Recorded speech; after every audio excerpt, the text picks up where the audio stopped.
prison. I think I talked about this in the last session. I don't want to spend too much time on that. So I've numbered these things, so there'll be a progression. And I've made notes on this. And when I write this down, made these notes, that my passion, my disposition was a little different. You know what I'm saying? So I come back later after I've spent the whole week dealing with some other things, and I come back and have to find myself. So go through this material here, and hopefully it may be a little. And I didn't have an opportunity to review the notes again before, because these weeks are coming by pretty fast. But like I said, the ministry is designed to take you through the process, man. This is a beautiful thing. It's a beautiful thing.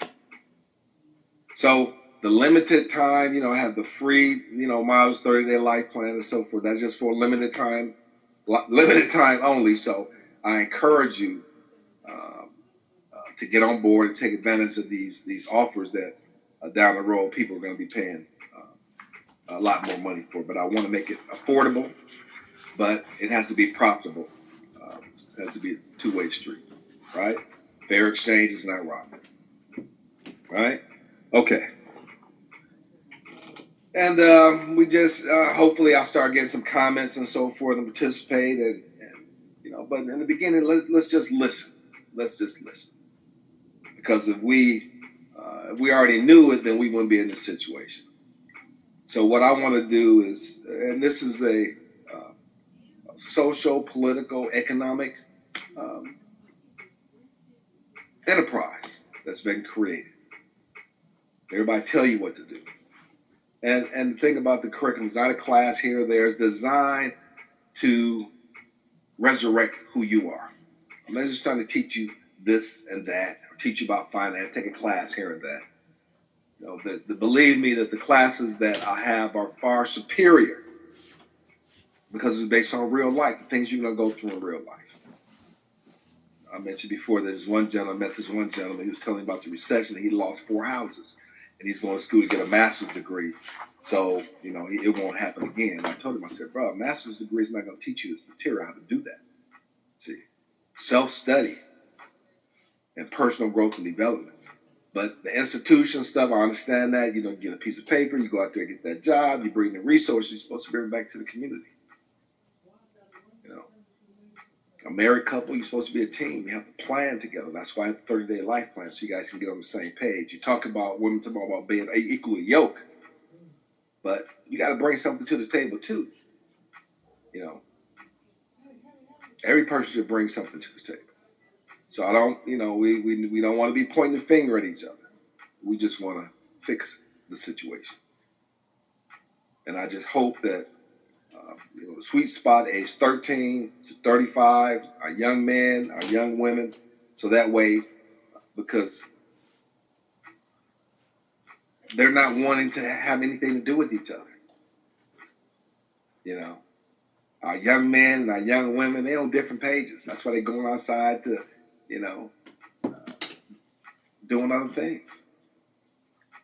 You have a beautiful black daughter, you can't find a productive young man for her, and vice versa, even though they're out there. Then you talk about being equally yoked. This is before, if you're engaged, if you're living together, this is a good program series to go through. It's a process. Life is a process, a learning process. So I want to build a community around this ministry, online initially, and then as the momentum grows, and that way we can start moving out into the community and transform these churches into not only spiritual centers, but economic and educational centers as well, because they're strategically located in the community. So we just need workers in the vineyard. And when you talk about spirits, religion, Christianity, come on, man, that whole thing is built on violence and destruction. But you should be able to pull glean. You should be able to tell the difference between the wheat and the chaff.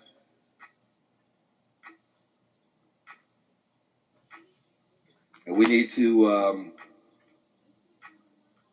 and then once we come to sit down,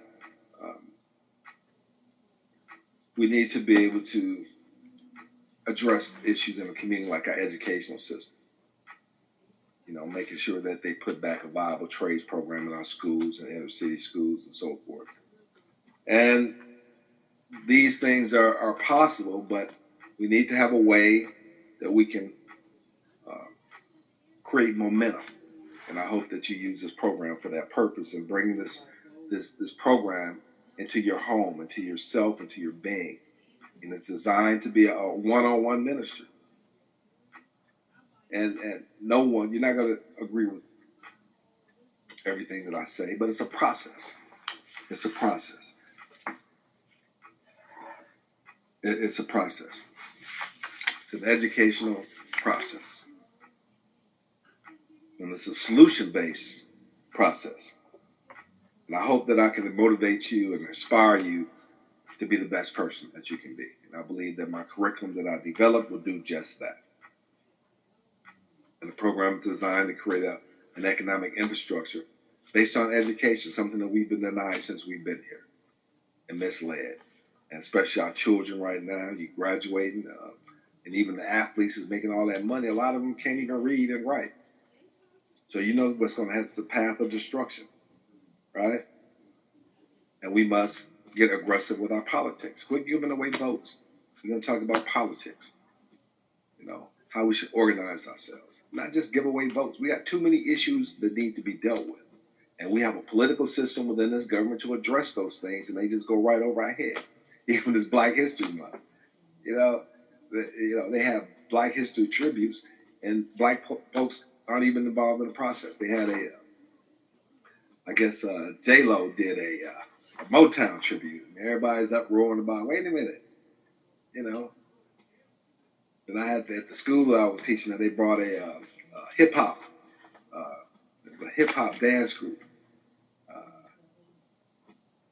They had 3 brothers in there, but no women, no sisters. You know what I'm saying? But there was a majority of people that didn't look like us. It was a beautiful performance. But I'm just saying that we need to care about ourselves. We need to motivate ourselves. And like I said, this program here is for everyone, right? But I'm a Black man, so I'm dealing to the issues that I'm aware of. But I know that this program is a universal program that can benefit every family. See, it can help the family to raise money, prepare their children for life, and also it's economic incentive that you can fund your college programs by reaching out, sharing this program with others, and be able to fund and redirect some of these resources, a generous affiliate program that I have that will allow you to be not only educated, but now that you are educated about matters of finance, now it allows you to raise money, right? It's like a stock program. My program, you get a 3,000% rate of return on your investment, right? Actually, it's going to go way up beyond that, but it's not based upon what others can do for you. It's what you can do for yourself, being a blessing to your brothers and sisters. So it's highly profitable, to be a part of this movement and change, but it starts with you, right? But if you can't see the vision, oh well, I did the numbers. It's a lot better than, you going to school, get education through this program, and you can get paid while you're learning and gaining knowledge by helping and being a blessing to others. Each one, teach one at its finest, right?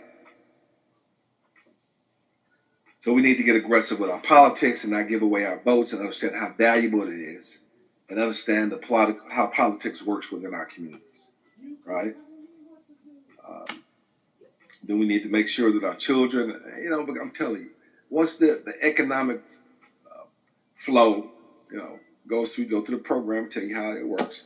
I charge you $40,000 a year, and it was just a fraction of that. See, and and we can create a league within our communities and make sure our block clubs and churches work together. Some people aren't churched. You got the unchurched and the church. The church, you've been indoctrinated. The unchurched, doesn't mean that they don't love God. And they don't have a good heart and good spirit. And they're probably the better ones to deal with, because the church, their mind is kind of, caught up in that nonsense.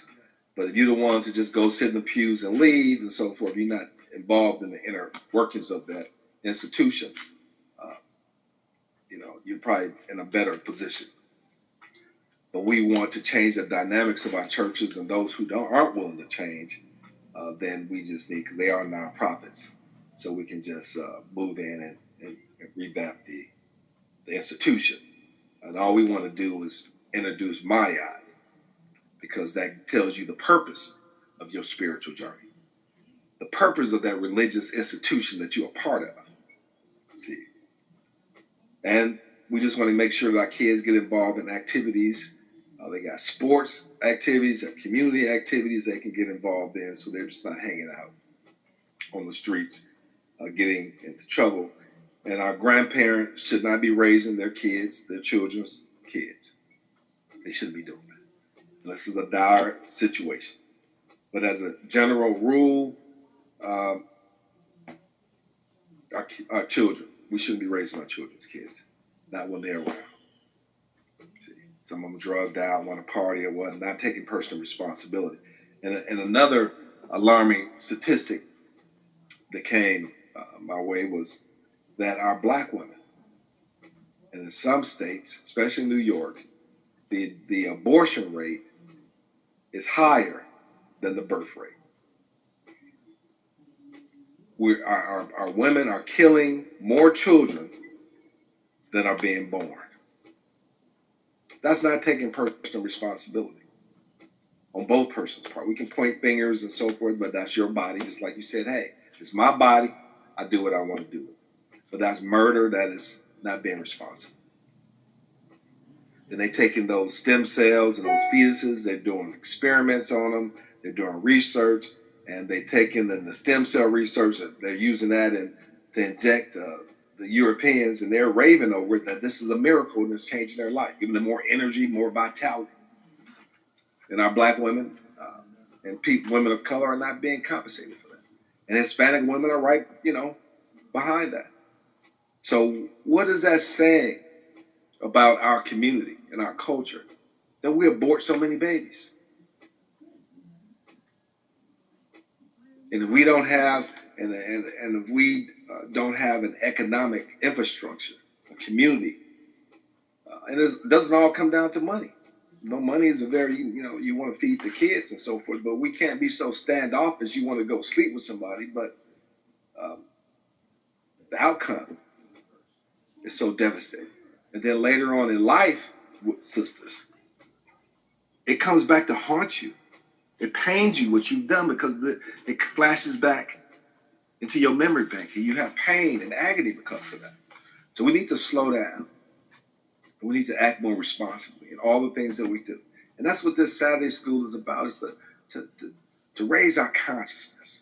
We know there are lots of forces out there, and they're in play, and that's why we're in the condition that we're in. But we need to understand what these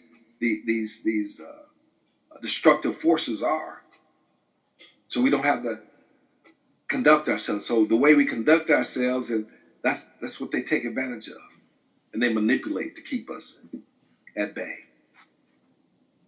Right? Just think about it. You're killing our future, our babies. Wow.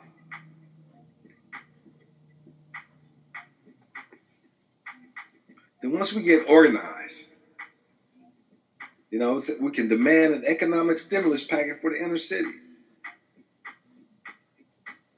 But this will be at odds with white folks moving back to the community.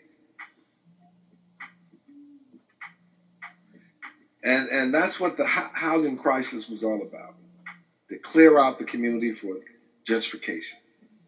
And the thing about it is that there's no strategy and no thought process, no collective process in place, except for after the fact, after the damage has been caused. People, in the first place, giving them the ability to move into the communities. Because when the biggest problems that we have in our community is not passing wealth on from one generation to the next, and then preparing the next generation to receive that wealth. It's a major problem.